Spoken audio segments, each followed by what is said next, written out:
Custo de vida, emprego e desemprego, cesta básica, tarifas públicas, salário mínimo. Agora, na Brasil Atual, a análise do DIEESE. E nós vamos fazer contato agora com o diretor adjunto do DIEESE, José Silvestre. Bom dia, Silvestre. Feliz Ano Novo. Bom dia, Glauco, para você também, para todos nós, né? Precisamos, né? Precisamos, sem dúvida nenhuma, em especial depois desse ano de 2020. E falando ainda de 2020, Silvestre, nós tivemos a divulgação na semana passada da PNAD contínua, a Pesquisa Nacional por Amostra de Domicílios do IBGE, mostrando que o desemprego atingiu 14 milhões e 100 mil pessoas entre agosto e outubro do ano passado. O Brasil fechou o ano com 14,3% de taxa de desemprego. Como é que você vê esse e também outros dados da PNAD contínua, Silvestre? Pois é, Glauco, é um pouco que nós já havíamos, inclusive, comentado aqui na Rádio Brasil Atual, né, em outros momentos. Quer dizer, esse é um dos legados, né, da pandemia no ano de 2020, né? Na verdade, a gente pode dizer que 2021, em certa medida, ainda é continuidade de 2020.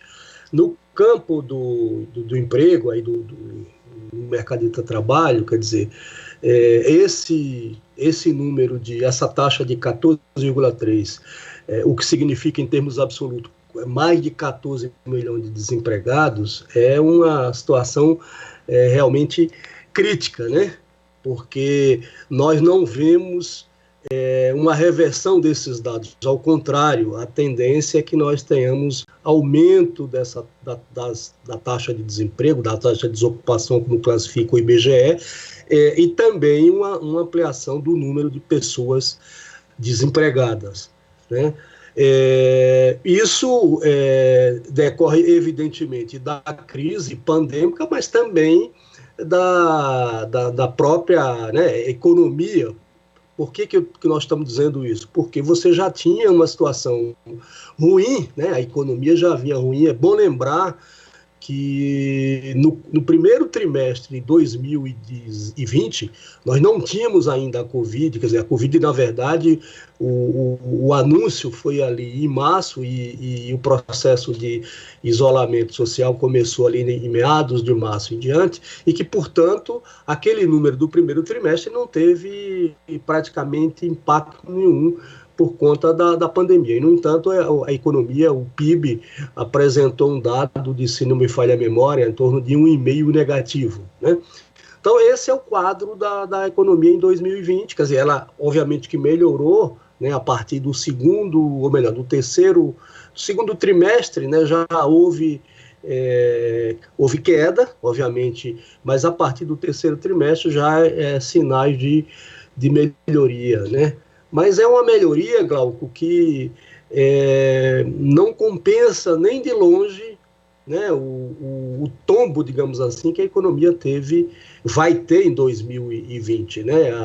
As projeções indicam aí que em 2020 devemos fechar o PIB em torno de 5% negativo ou algo semelhante. Então, isso vai certamente, já está e vai refletir no desemprego e, como eu falei, continuar essa tendência de piora do mercado de trabalho em 2021, em que pese você ter projeções de recuperação da economia para 2021. E, Silvestre, mesmo esse retrato que a PNAD contínua traz, ele é um pouquinho desfocado, né? Porque tem muita gente que saiu da força de trabalho e não está procurando emprego justamente por conta da pandemia, ainda mais nesse período aqui compreendido pela pesquisa do IBGE. Então, o cenário é pior ainda do que as estatísticas revelam, Silvestre?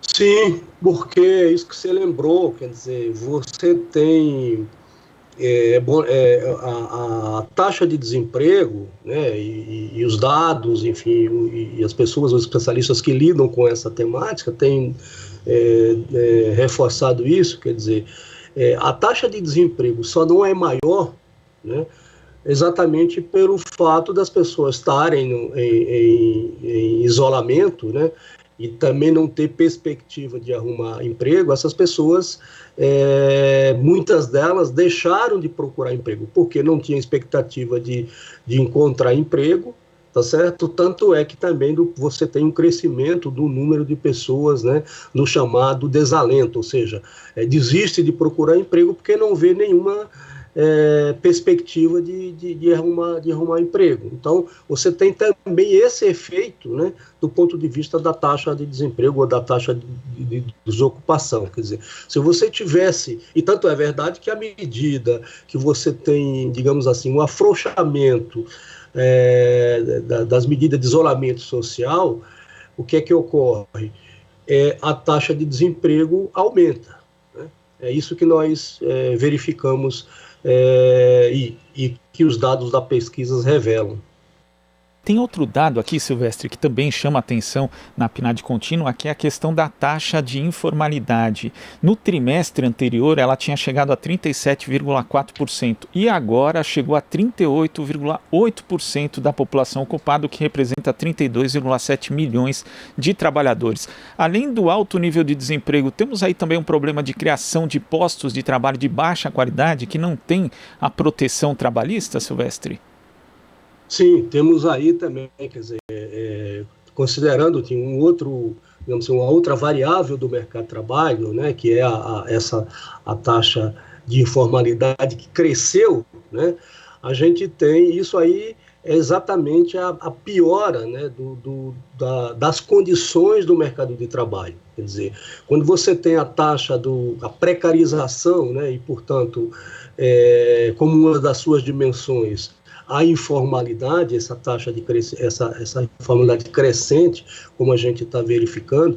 E outro dado, Glauco, é que se a gente olhar em relação esses dados do terceiro trimestre de 2020 em relação ao mesmo período de 2019, a situação é muito pior, né?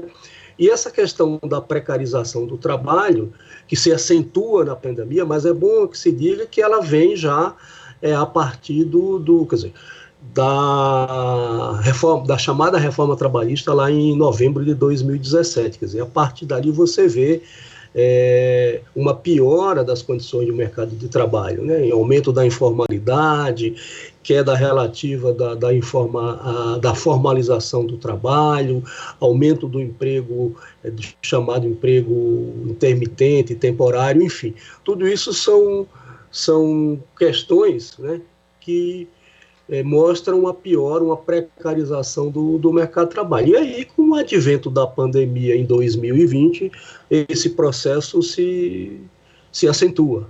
Então, é o que nós devemos verificar, já estamos verificando, e isso deve continuar aí em 2021. Quer dizer, não tem nada que indique que você tem uma reversão considerável da taxa de informalidade no mercado de trabalho brasileiro. Tá certo, Silvestre. Queria agradecer sua participação aqui no Jornal Brasil Atual. Até a próxima. Alô, Capo, bom dia. Bom dia. Conversamos aqui com o diretor adjunto do DIEESE, José Silvestre. Esta é a Rádio Brasil Atual.